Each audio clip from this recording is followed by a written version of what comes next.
Good afternoon.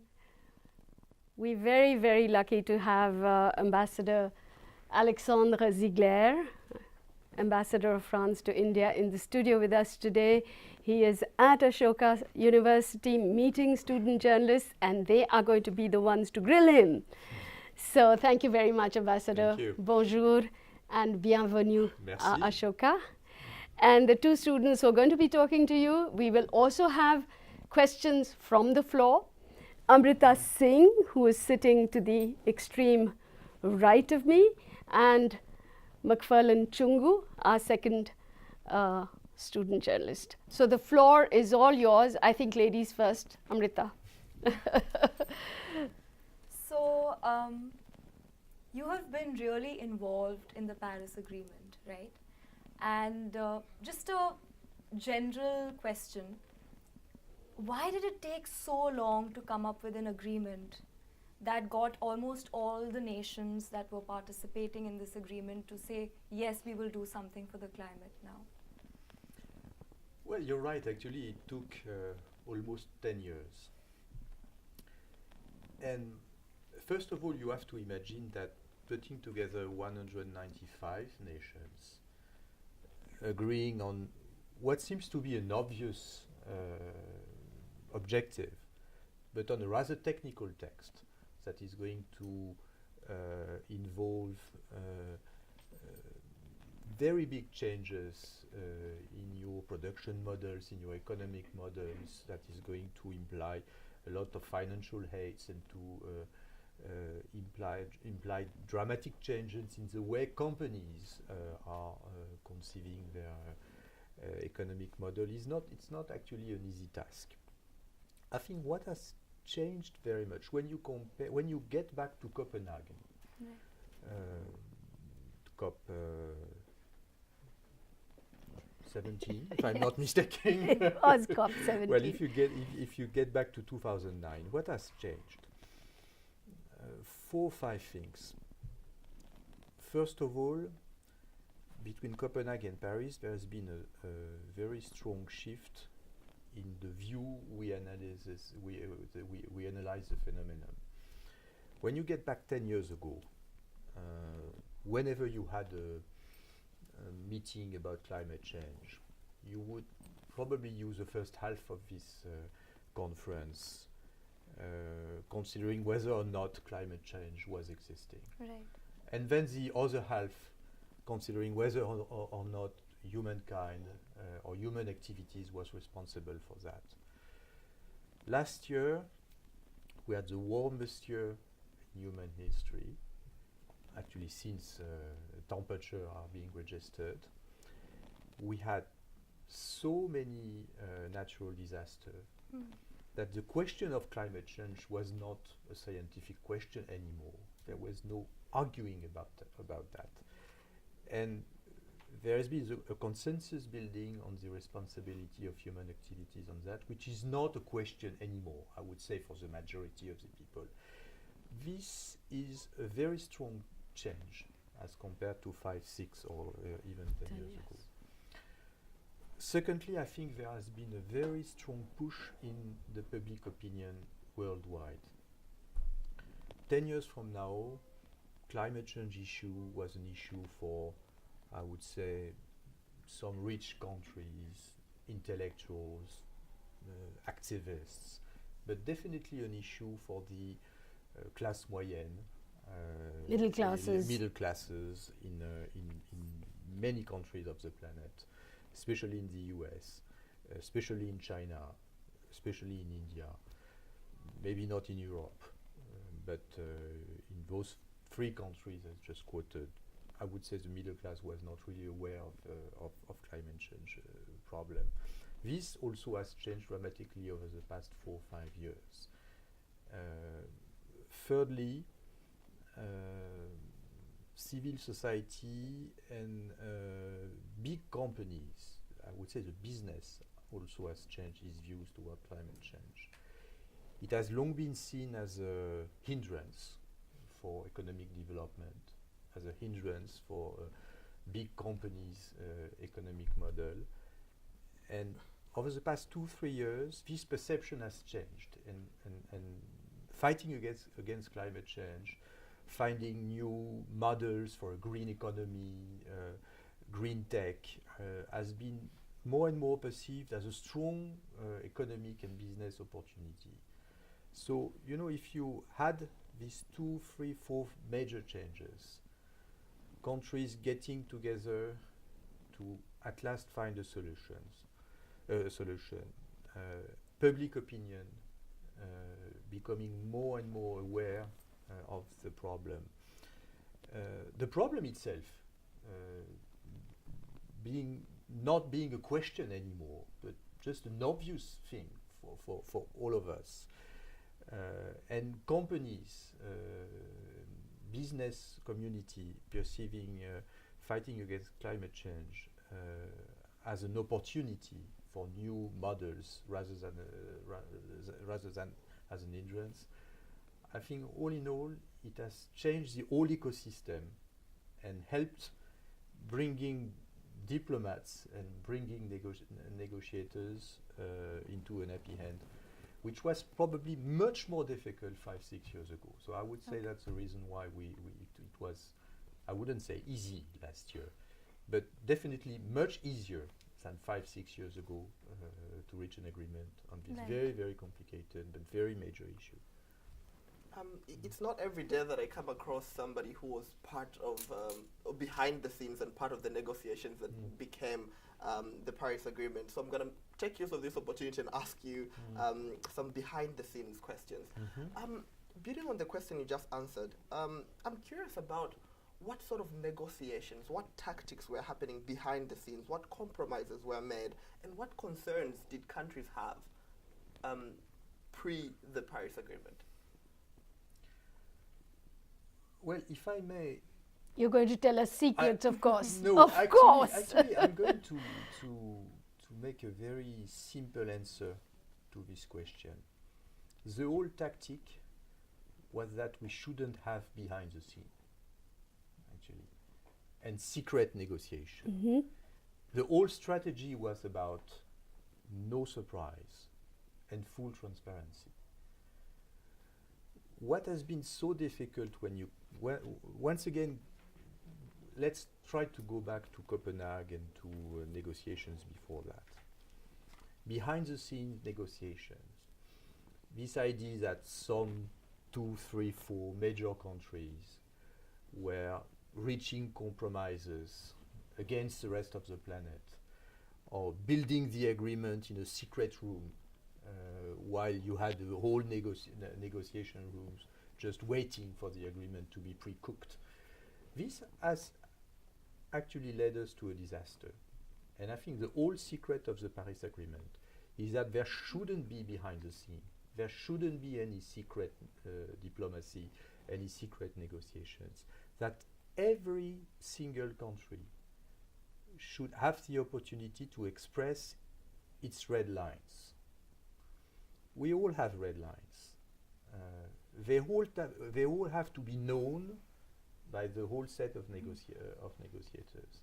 And when all the red lines are known, then you try to build slowly, like a sculpture, you try to build slowly the agreement, taking care of all the red lines, but having made certain that every single country, you have at the end of the day, you have to make sure that 195 countries will agree.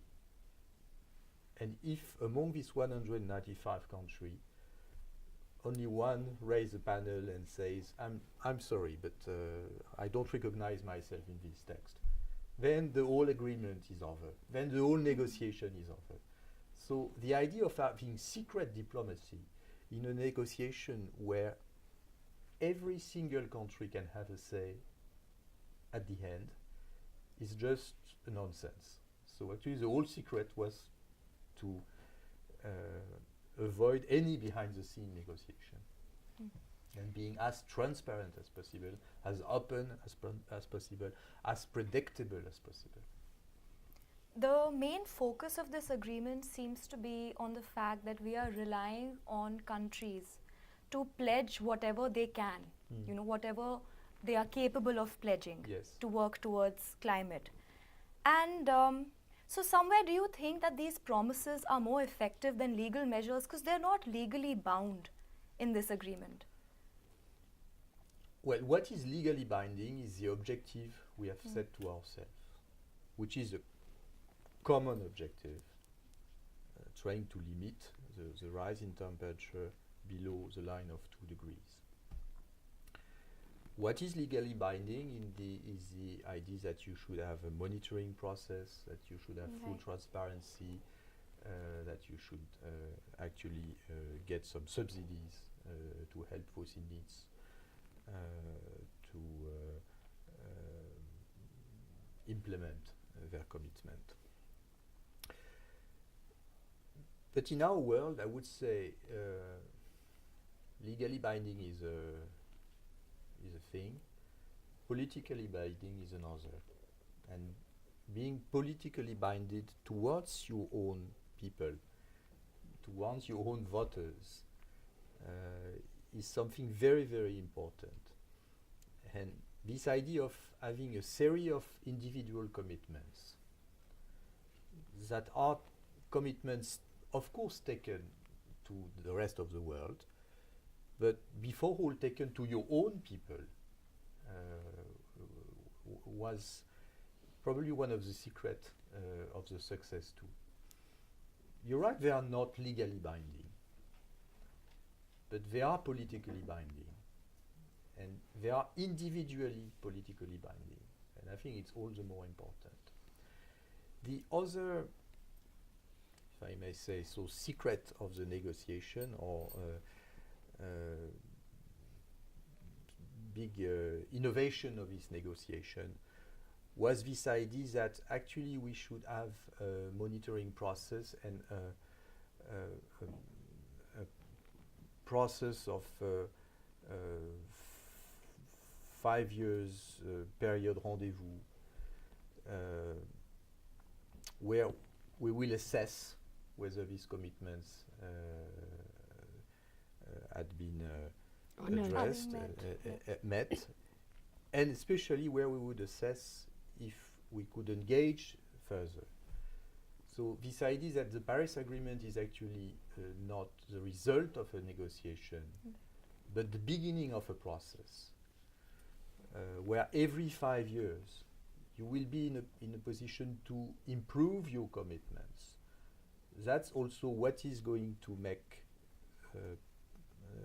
the reaching of our commitments possible in the future.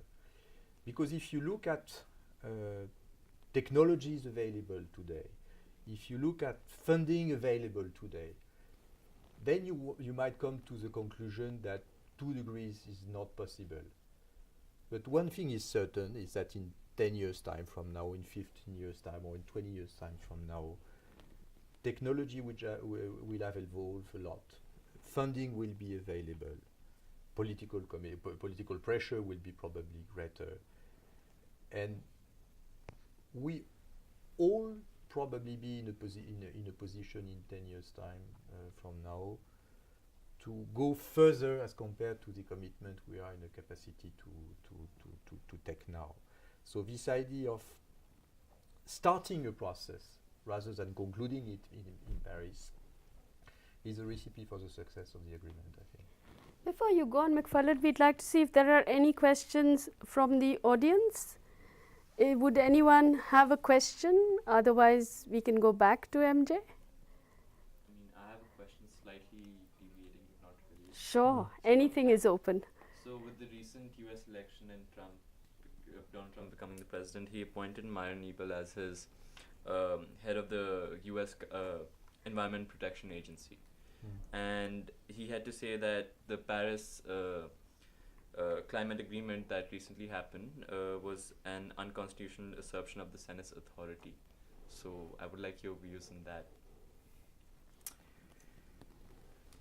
How do you also feel that the Trump administration is going to take the entire question of climate change forwards or backwards, or what is your feeling about it? Well, that's a good question.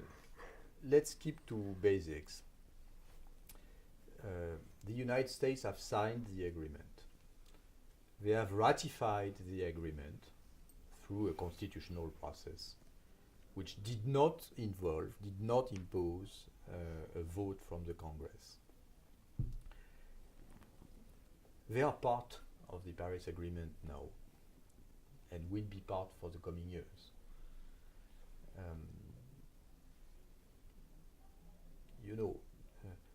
Signing an agreement or ratifying an agreement is a strong political decision.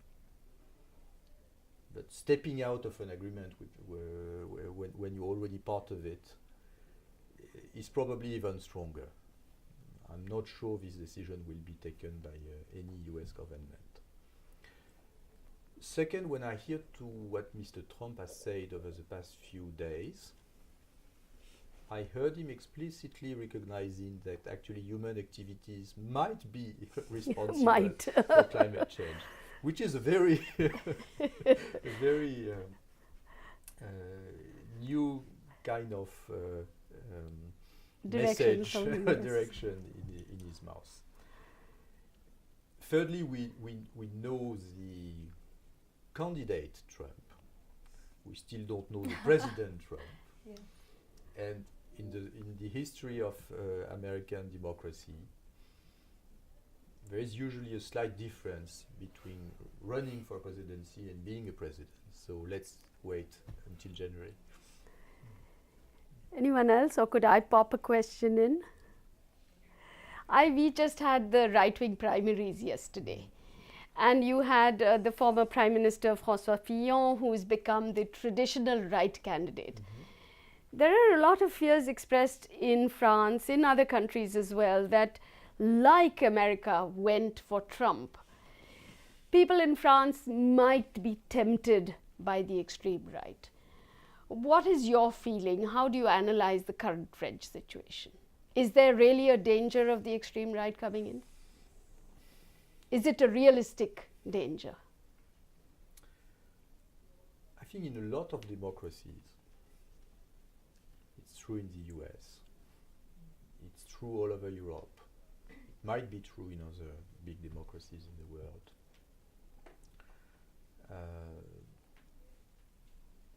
There's a temptation towards more populist kind of solutions.